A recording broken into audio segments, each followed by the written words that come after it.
Welcome, everybody, to the Sports Peninsula podcast. My name is Dave Drzezinski. Drew, it is February 7th, 2023, and it is a Tuesday night, and we are starting our draft coverage, NFL draft coverage, our prospect coverage. This is our fifth season we've been doing this. To talk about the draft and talk about these great prospects is Coach Andy Shield, the Marine City Mariners. Coach, how you doing? Drew, it's great to be with you. It's a little bit of a new going on to a different horizon here with some video. But pretty cool, and I'm very excited to do this. This is what we are almost really at our highest comfort level is here when we're doing draft coverage. So looking forward to it as always. Absolutely. This is what started us off. And you know what, Coach, we're going to talk about the offensive tackles today. Now, when we talk about them, we're not, for the Detroit Lions, not a position of need, obviously. There's a guy named Penei Sewell and another guy named Taylor Decker. They're pretty good. And a Dan Skipper. They're in good shape at tackle. But there's some really good prospects out there. And you know what? Let's just jump into it. Let's start talking about it, Coach, right now. It's our positional draft offensive tackle. So let's take a look right now. And I'm going to pull up the first gentleman, and that's Broderick Jones, the redshirt sophomore out of Georgia. Coach, talk about him. Broderick Jones is a third-year player, sophomore, 6'4", 315 pounds, out of the national champion Georgia Bulldog football program. Broderick Jones is used to winning. He's done a whole heck of a lot of it the last couple of years. And, you know, Broderick Jones is a prospect that really has been kind of a spotlight player for a long time now, much further past just his 3 years down in Athens, Georgia. He was a 5-star high school recruit and was a top 3 offensive tackle in the country. So he was recruited everywhere. He was offered everywhere. You know, a much bannered about prospect. Phenomenal athlete. This kid can move. He can move similar to the number 58. That's the right tackle for the Detroit Lions, Penei Sewell. Runs about 19 miles an hour on a GPS tracker, which they were using, kind of a form of what is done with next gen stats in the NFL. So you can get some of that data the same way. And they just use it for that kind of purpose. They got him at 19 miles per hour, something else. He's got great range, excellent puller, can go across the formation. They can do some different things with him. Could go in and play a little bit of guard, possibly even as well, with his ability to pull and block in that way. A great blocker downfield. He can get to that second level with great fluidity. He can move up into the secondary, block someone downfield. And this is where you get your home run and house calls with guys that are able to do that. Quick and explosive athlete that plays with great football punch. If he's got any kind of drawbacks, it's because he's young. He's only had 19 career starts. And some things like, technique and hand placement can get out. You can get outside, the breastplate and get into the outside of the numbers. The coaches don't want you getting offensive line coaches don't want you getting to the outside of the numbers, because once you do that, you wind up clasping, and clasping is just another word in the thesaurus for holding, Drew. So that's the politically correct way to put it now? That is. Well, that's coach talk. Gotcha. So if you're a clasper, if you're clasping, you basically are holding or going into the act of holding. And thus, you are going to be a penalty flag magnet in the not for long league if you're going to clasp for a career. He can get a little bit, he can lose and lean a little bit. He can lose balance, unbend. He's, a very explosive kid. So, he can sometimes get, chipped or something like that.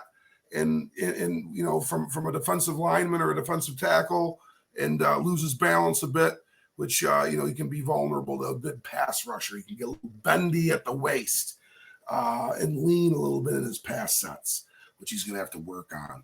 But Broderick Jones is an outstanding prospect. And I would not say that you are correct. I would say you are correct. I'm sorry to say wrong. You are correct. Mm-hmm. We wouldn't be looking to spend number 6 or number 18 with an offensive lineman, likely. Definitely not an offensive tackle. Definitely not an offensive tackle. But I would say, Drew, if we were to acquire picks, or even on day 3, I would not say it's out of the question that we look at an offensive tackle. That's the marquee. That is the bell cow of the Lions offense, is the ability to keep Jared Goff upright and allow a pocket to form and allow our guys to get downfield and make breaks into their routes and Goff to hit them. It's allowed Jamal Williams to be an absolute star here.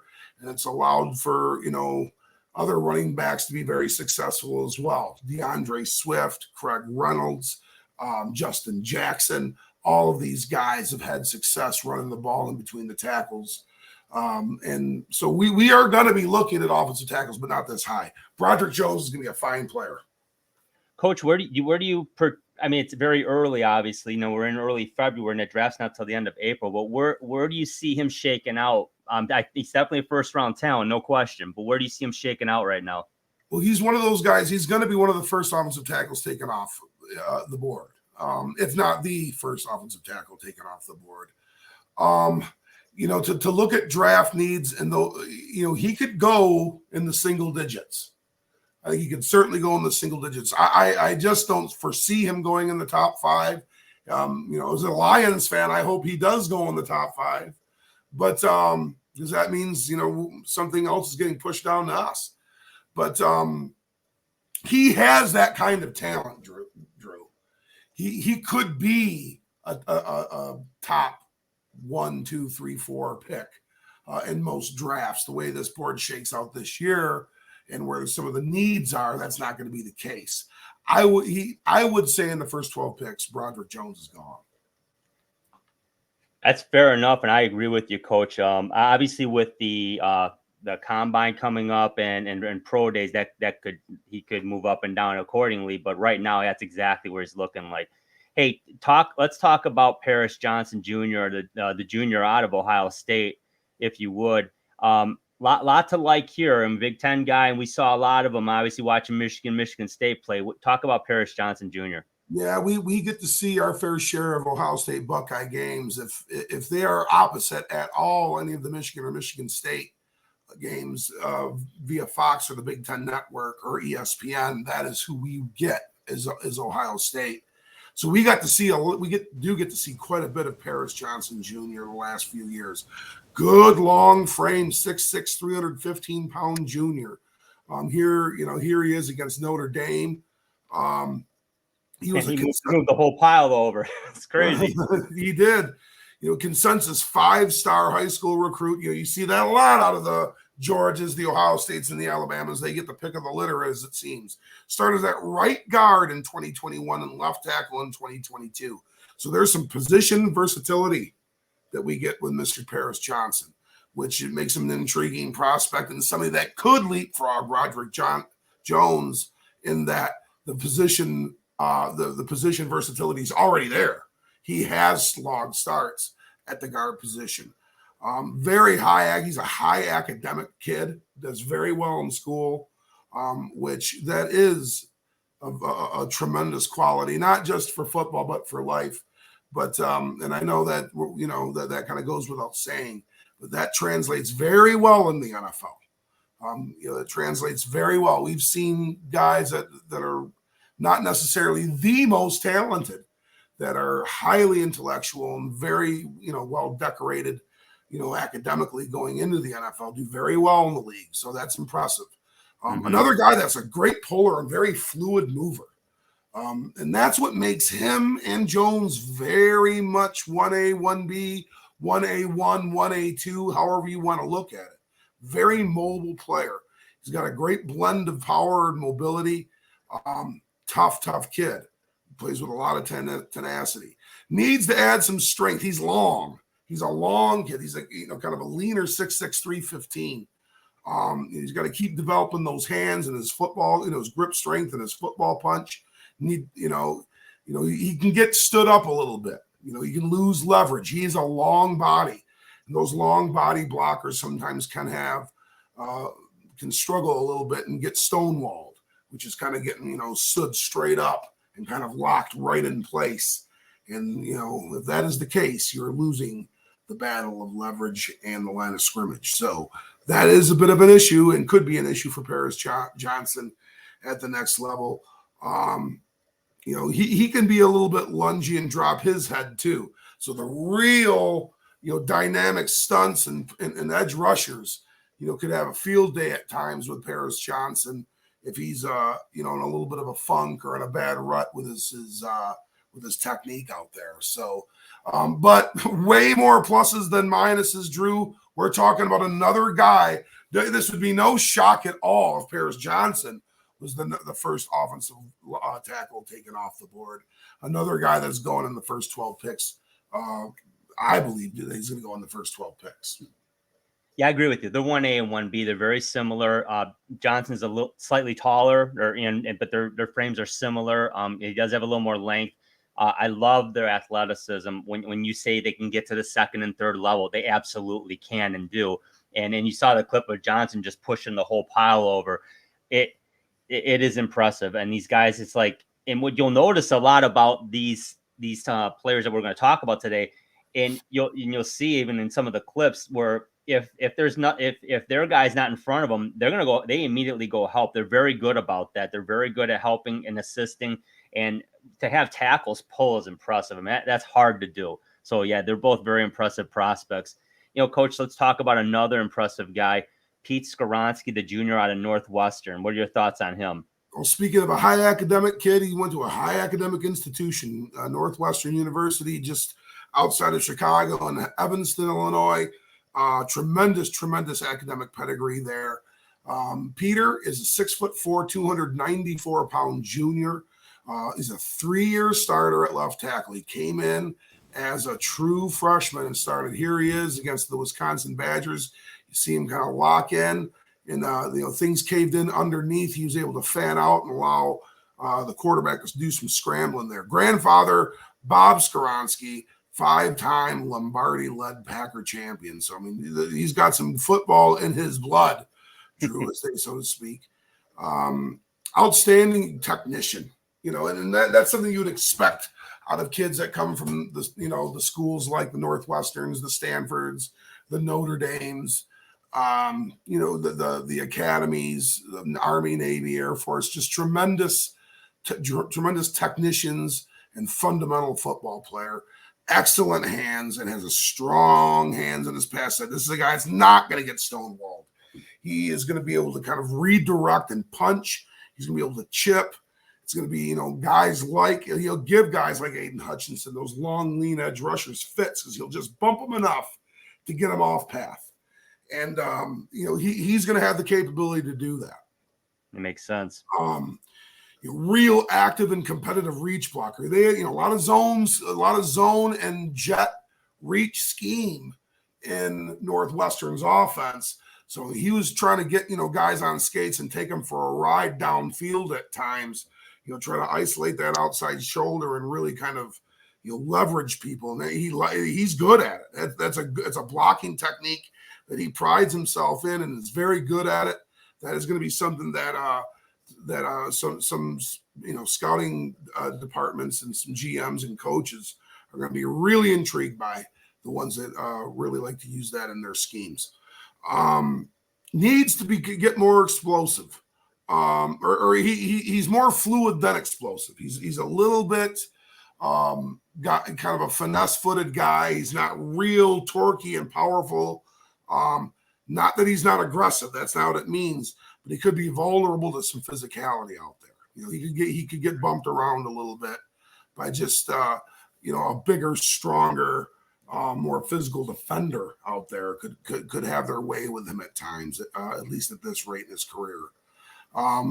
He lacks that modern day length. He's not 6'6", 6'7", 6'8". He's not this former power forward center in college playing offensive tackle in the NFL. He's got very good size and good length. He's 6'4", 294, but he is a guy, and he could very well be somebody that could possibly do some debut, some moonlighting at guard as well, because of his ability to combo and double team. That could be a possibility for him if that were to be an issue. He can be a little bit of an inconsistent climber. He can kind of get locked into the line of scrimmage, which means there's going to be some dead run plays. When he gets hung up and the defensive lineman stays on his work and really does his job, Skoronski can kind of get tangled up and not able to climb. And if that becomes the case, then he's not quite as effective as a run blocker. But Pete Skoronski is another guy. Now we're talking, there could be a little bit of a jump backward. Peter Skoronski could very well go I would think in the middle teens to anywhere he could drift into the early parts of day 2. But Pete Skoronski is going to be a young man with an NFL crest on his jersey next fall. Yeah, I agree with you. I like Skoronski, and I think the length issues he's going to have to show out on his during his pro day and at the combine to gain the attention of the scouts in that respect. Getting to the second and third level, yeah, that would be something that I think if they see any issues there, that's where I see him going to day 2. But overall, he's a day 1 talent, and he's a left tackle, and those are very coveted, obviously, and a lot of fans know that. So he's somebody to definitely look out for in the first round, no question.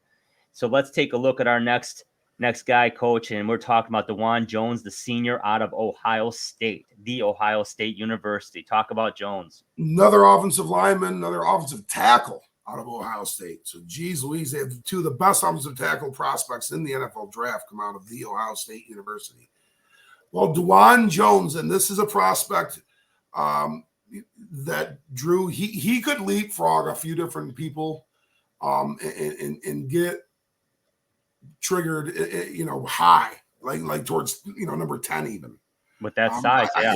With it, he has a blend of extremely rare size and athletic ability and mentality that's not matched in this draft and is rarely matched in any draft. He's 6'8", 360-pound senior. He was offered out of high school he was offered both football and basketball. Here you go. You see him in the game this year, getting right there. He got into what was a reach step and a reach scheme, and some great fluid movement there. I wouldn't know if he completely won that rep, but it was a successful gain for the Buckeyes. But at 6'8", 360, unbelievable athlete, explosive and physical. He's an absolute down blocking nightmare, an absolute mauler in the run game. Whether he's comboing and playing through, comboing and climbing, or down blocking and just playing, or straight up zone-based scheme blocking, reach block, whatever it is, he is competitive in the run game. And that is going to be real intriguing for a guy that run blocks well and really prides himself in it at that size. That is going to be hard to pass up. Very, very, very good leverage, user. He has tremendous leverage capability.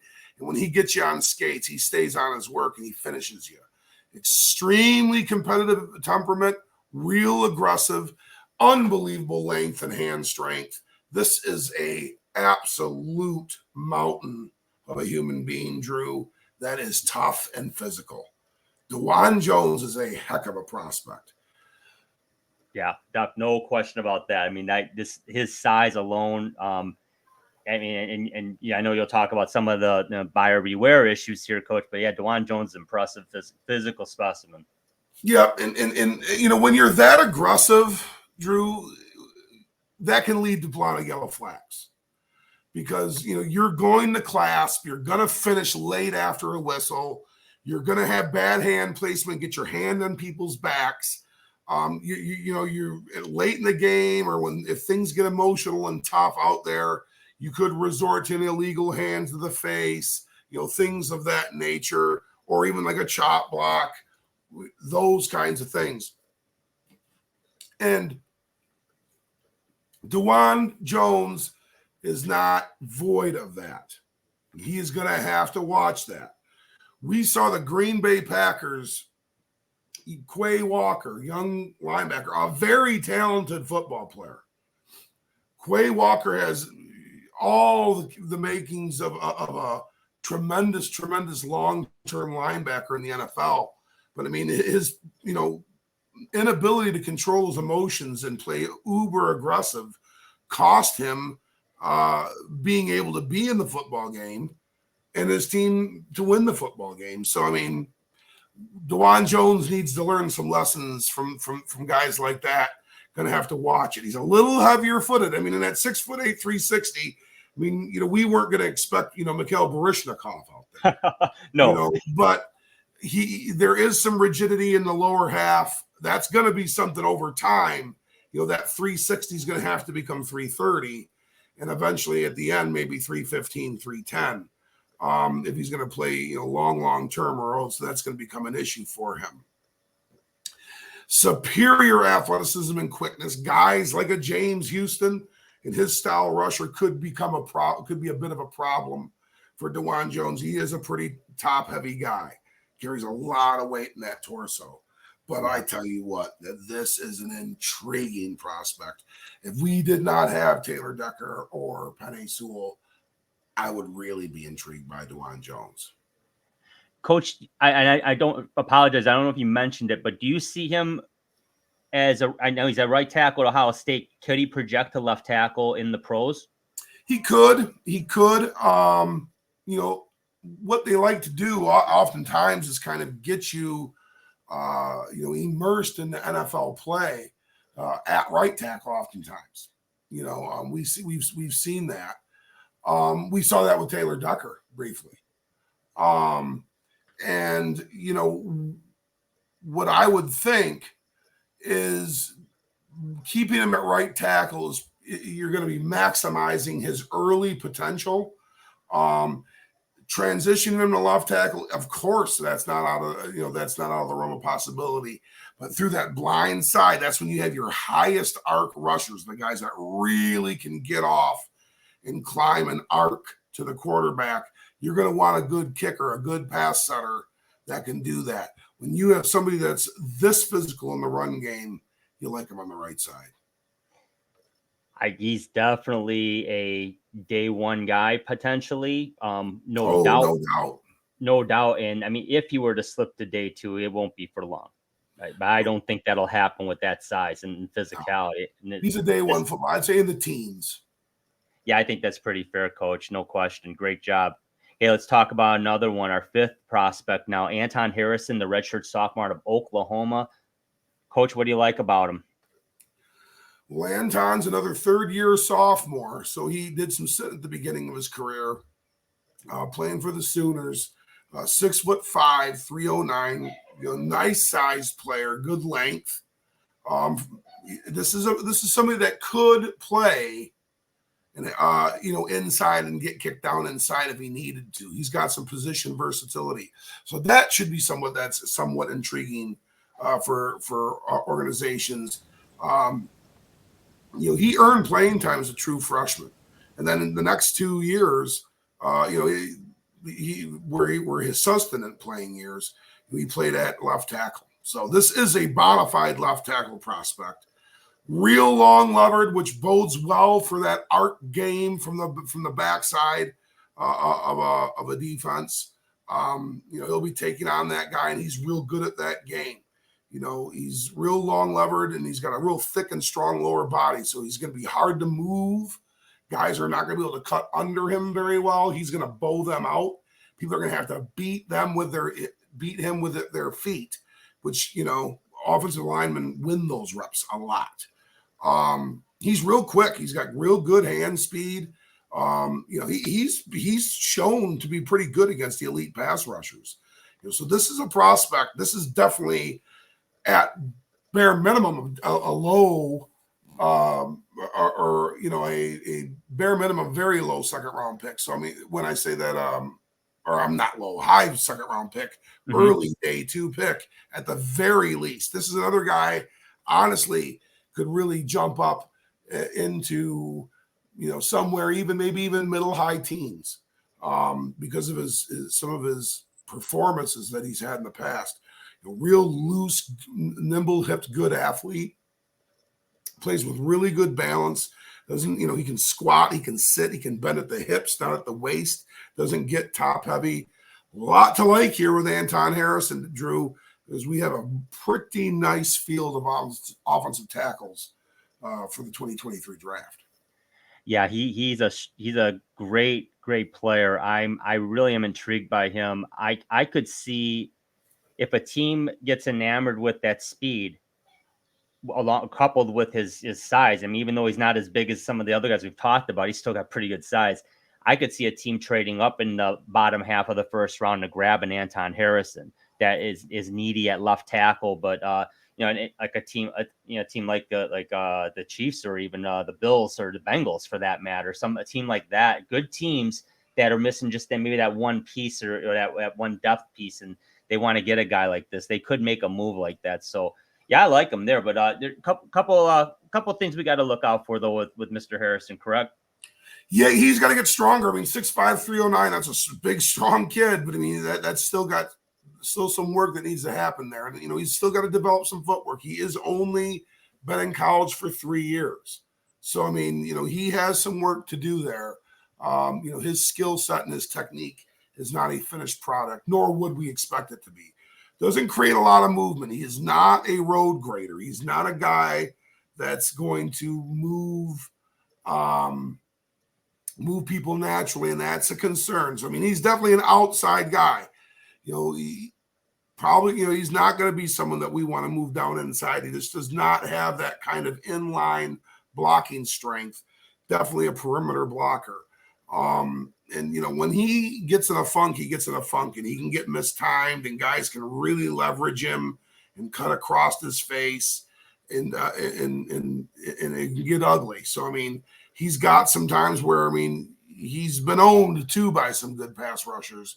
So Anton Harrison is not a perfect product by any stretch of the imagination, but he's a very, very good one. Like you said, I think later 20s is probably where we're talking here, is where we can start to think about seeing him come off the board. Early day two, won't go much further than that because he's an elite prospect. But deep run of offensive tackles. Yeah, I agree. I like Harrison a lot. I'm gonna tell you what though, Coach, I really like this next guy, Darnell Wright, the senior out of Tennessee. Let's talk about him for a minute. What do you like about him? Well, I'm telling you what, he very much. I agree with you, Drew. And this is another player that we could really see be somewhere in the middle of the first round. We could. It's likely he's day 2 or maybe even into day 3. I think a lot of it's going to be, what people see in his ability to bend. But Darnell Wright, the 6'6", 335-pound senior from Tennessee, was a consensus 5-star recruit. Another guy that played in the limelight.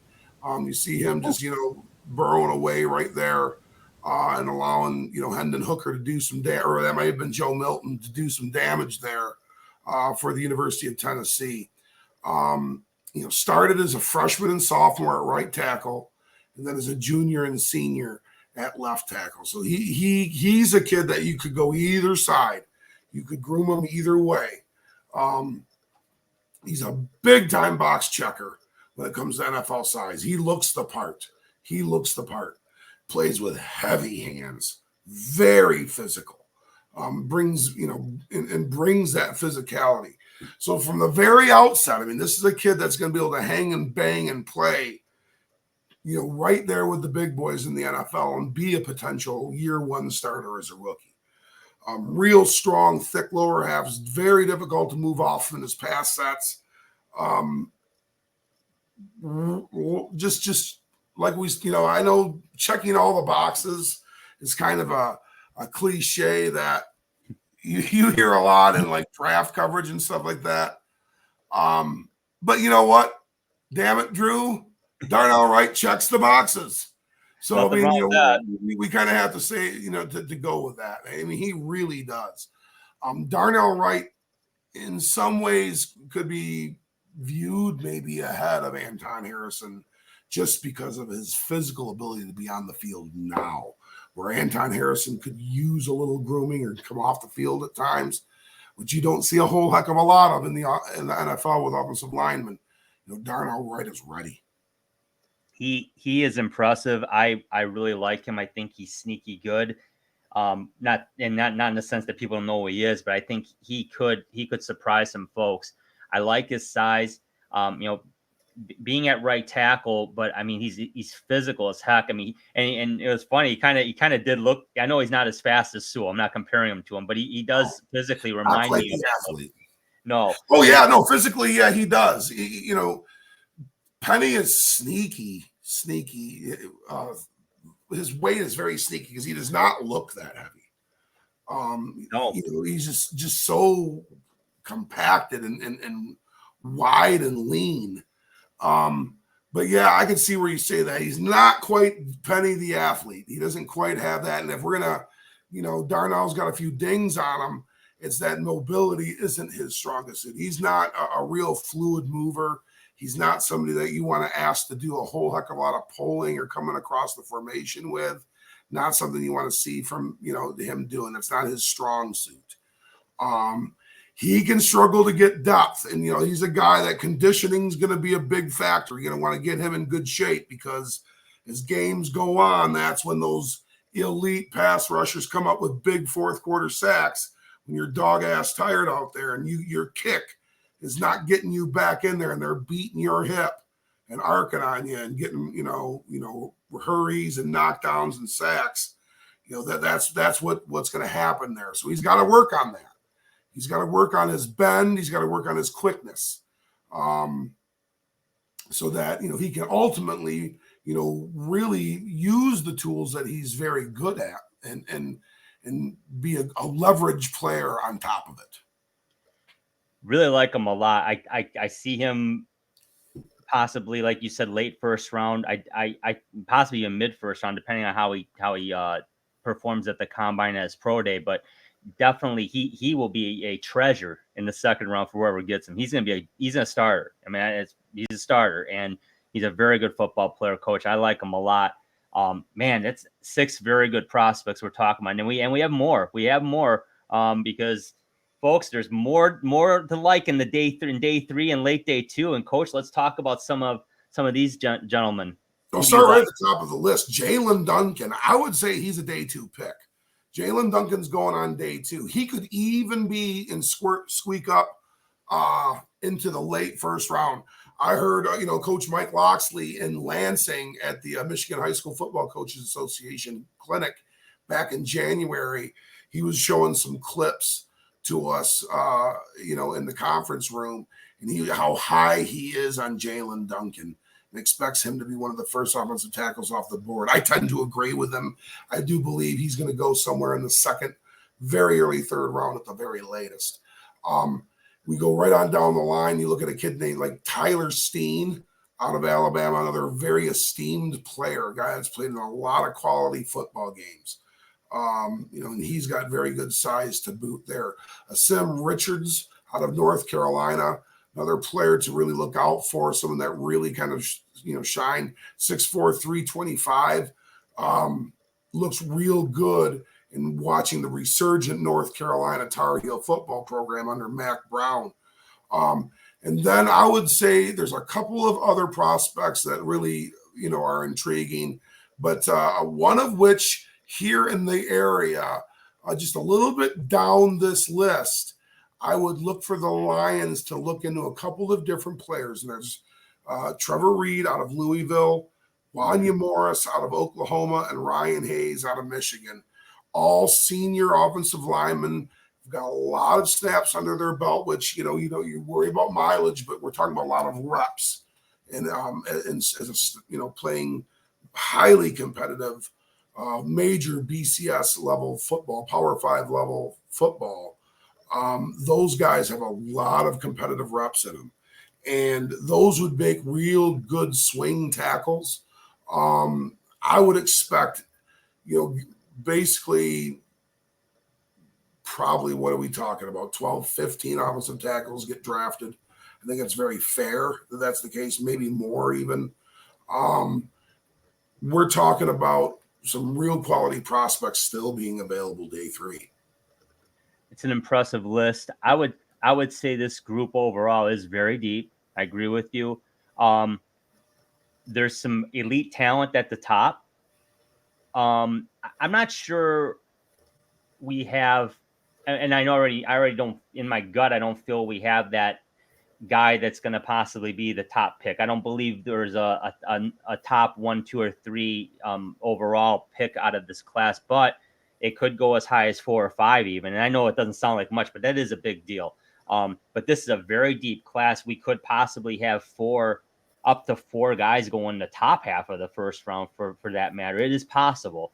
So it's a deep, intriguing group. I mean, I'm a little disconnected from it in the sense that, to your point, the Lions probably aren't looking at this group until day 3, if they draft out of it at all. But there is talent available there, and they do have an extra pick this year via trade. So they have 8 picks out of the 7 rounds. So it's interesting. I don't know, but I wouldn't. It wouldn't break my heart, because I think what we've seen as Lions fans over the course of time is you build through the trenches, and that's how come this team is where they're at now. They've built that offensive line up. We obviously want to see that happen on the other side of the ball, but realistically, you can never have enough depth. As good as this offensive line was, Coach, they're still we never saw Big V the whole season, the starting right guard. Everyone had injuries at some point. You know, there were guys that missed time the whole year. I think Sewell and Decker really were the only 2 that really kind of hung in there. And I know they had their issues, but they hung in there. But our guards and Ragnow at center, they all missed some time. So that's how important depth is at this position. So even though the Lions have Decker and Sewell and Skipper, you never have enough. You never have enough, right? Well, you just said it. I mean, you know, this league. I mean, Dan Skipper was out there playing some football quite a bit this year, and you have to have depth. You have to have an answer. You may not be able to put Penny Sewell back out there or Taylor Decker back out there, okay, if they are injured. Not having somebody of that same caliber, of course not. But you need to have somebody, and they need to be pretty good. So it is a position group that it's not a foregone conclusion that they wouldn't take an offensive tackle in this draft. It's not a foregone conclusion. I think there's a very distinct possibility that they could do it on day 3, given a prospect that slides into that area. I think if they were to make a trade in the draft and acquire more capital, then even more so. But I think the next, the offensive line positions that I think we would be looking to take as early as day 2, potentially would be more in the interior. Yeah, it makes a lot of sense, definitely. Well, Coach, this was great. I love kicking off the prospects, right? This is our bread and butter, Absolutely. man. We built this podcast on, man. So we're fired up about it. Lots to cover. We'll be talking about those interior linemen next weekend. So for Coach Andy Scheel of the Marine City Mariners, my name is Drew. Take care, everybody. Thanks for watching. Thanks for listening. We'll talk to you soon.